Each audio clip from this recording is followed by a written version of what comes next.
Yeah, just doing a decoder fit out on a fantastic model. It's the roco S3/6 class, or 3601 Royal Bavarian State Railways, which is an absolutely fantastic model. You got loads of detail with this. I've had it before, I've done a review on it before, so anyway, you got loads of detail packs, etc. But the decoder fit out is fairly simple. You've got to just pop off the coal bunker from the cab end, lift it up, it's on like a little pivot. Then you've got to very carefully pull the tender outwards from here and here. Just prise it very, very carefully outwards at each end, and that'll pop up.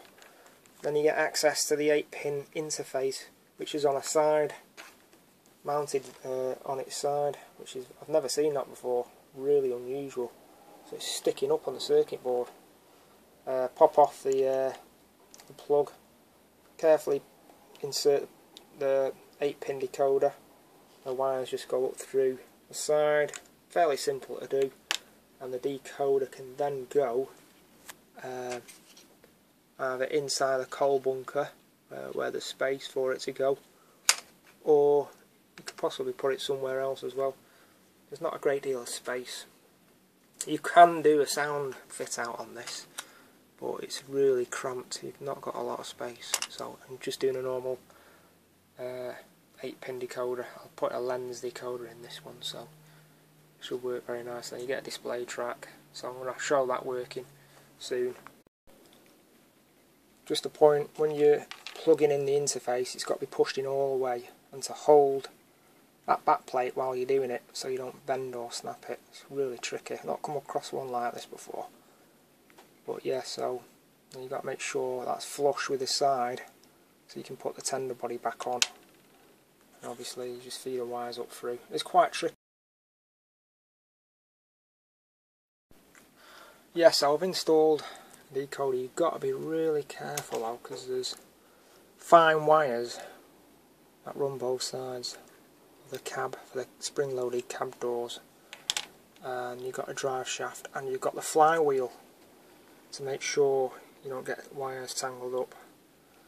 So you've got to be really careful as well not to break off any fine detail, because this model's got loads of fine detail around the back. So I'm just going to install that in a coal bunker now.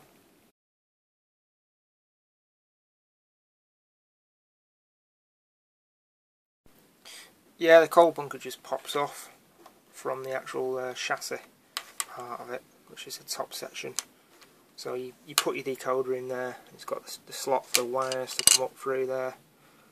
So that's fairly straightforward really. Yeah, so installed the chip on the top. You just got to make sure the wires, that you can see that the wires come through and completely missed that flywheel. Got to carefully just manipulate the wires so you don't get any friction on the flywheel, otherwise it will cause problems.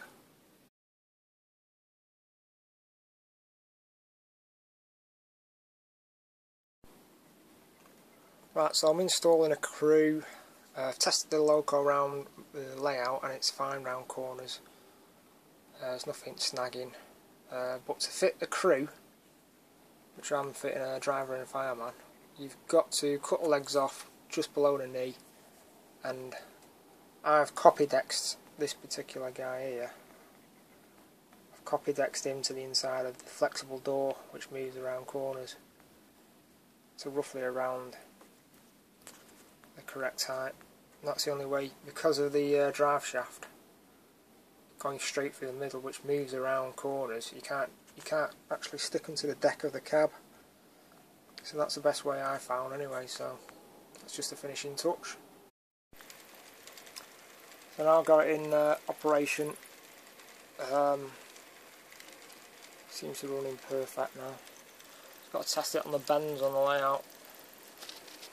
But it's got a beautiful drive system, which is shaft driven from the tender, which you can barely see. You can actually see the shaft just spinning there.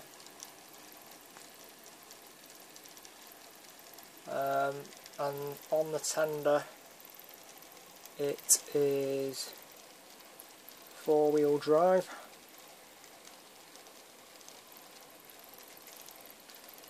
Yeah, so overall it's been a really tricky model to put a decoder in this, because it's such fine detail which is easily broke on the tender. There's loads of added detail from the factory underneath, around the back, etc., and it's been a really tricky.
That is step 1 speed control.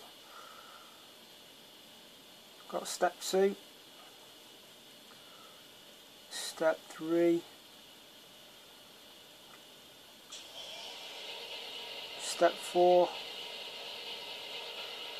Beautiful motor and drive system, really nice.